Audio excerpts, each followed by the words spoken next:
no scrutiny of the alleged references to Muhammad in the Bible as a prophet. They absolutely have no relation to the prophet of Muhammad, nor prophesy his coming. Muhammad is not mentioned in the Old Testament. Muhammad is not mentioned anywhere from Genesis to Revelation. Muhammad is God's true messenger. That's a joke.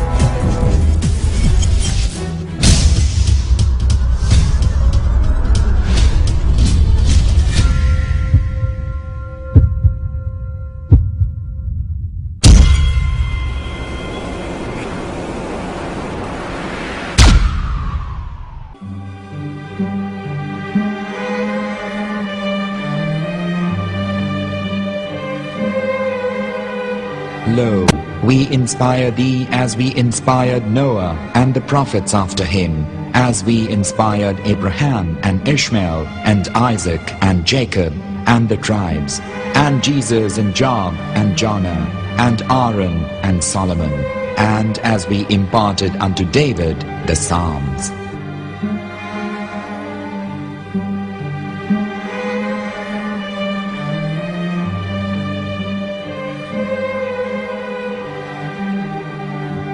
The verse we've just heard is from chapter 4 of the Quran. In the verse, God is affirming to humanity that Muhammad is indeed the recipient of a divine guidance, just as Noah, Abraham, and the rest of the prophets. However, some Christians and Jews today don't believe that Muhammad was a prophet and the covenant that God made with Abraham. And since the Quran is not their book of authority, in this video I'm going to show you that the book you're holding in your hands contains the name off the seal of prophethood, the Prophet Muhammad.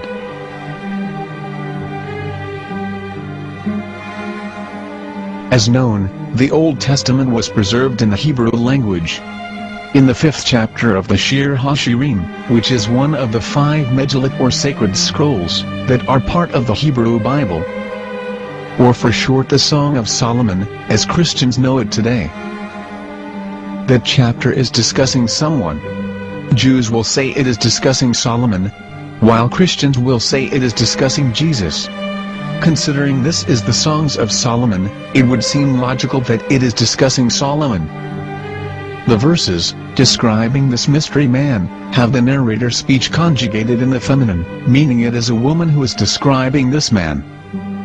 So it is possible that it is one of Solomon's wives discussing her husband Solomon. However, Christians assert that Jesus is being discussed, and that the chapter is describing a man who was not yet alive at that point. A prophecy.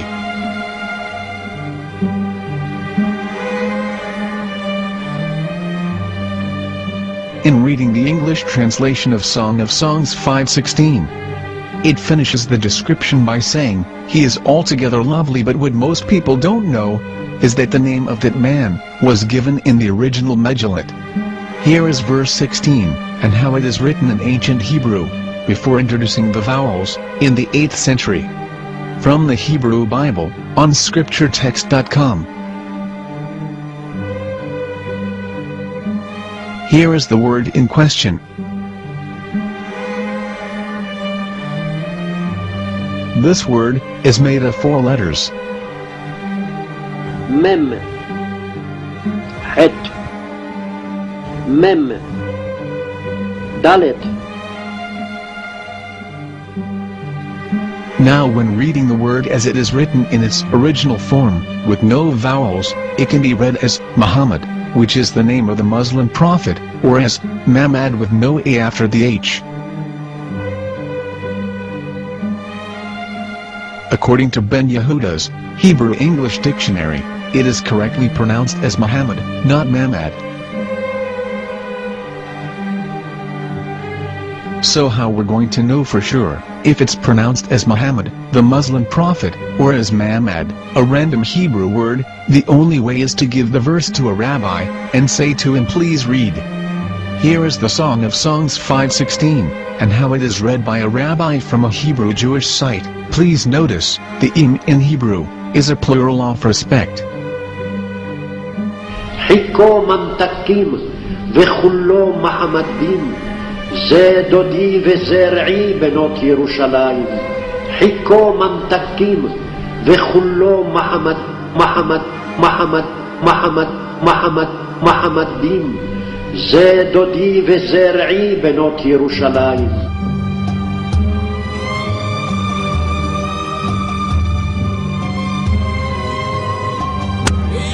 Coming out from the darkness, there are no other gods but God, and Muhammad is his messenger.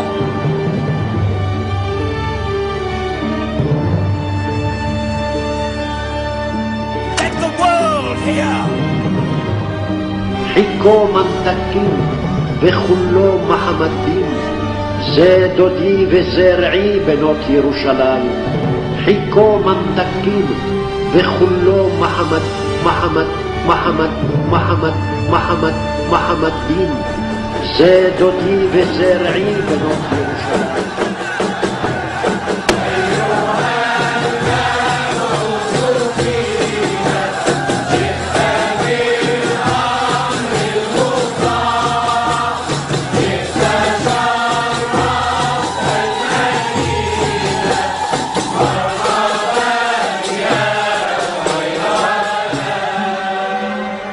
Here is the famous SDL translation tool, which includes a professional human translation as well as an online translation.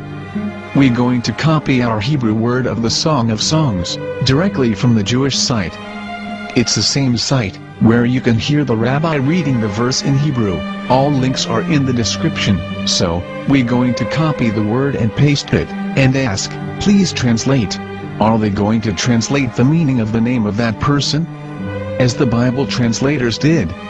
Which is the praised and the lovely one, or are they going to keep the name as it is? Well, see it yourself. Here is the World Lingo translator. The result is the same. It's Muhammad. You have no right. You have no right to translate names of anybody. Your name should be retained. Mr. Black is Mr. Black, though he's white.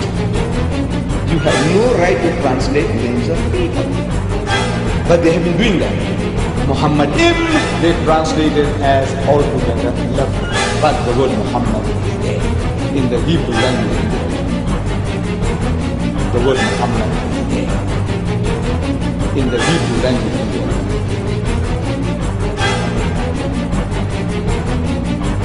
I will tell you a story from my own personal experience. Years ago, I used to spend every Sunday afternoon in a place called Speaker's Corner. And in my years down there, I got to know a Jewish rabbi. He was a very nice man. He used to listen to me, and he was always very polite and talked about Islam in a very nice way. And one day during one of our conversations after some years, I thought that it was about time I should invite him to Islam. So I said to him, you know, my friend, we have been talking now for many years, and even you have admitted to me that Muhammad is a prophet. So why then do you not embrace Islam?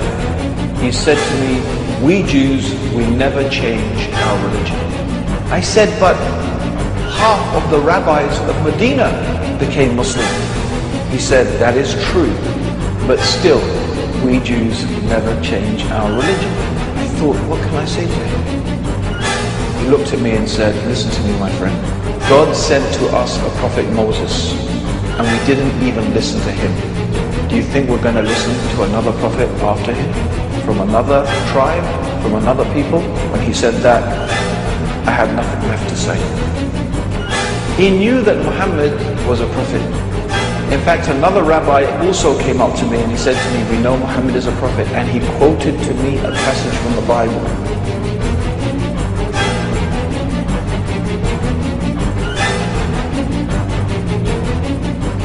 You and you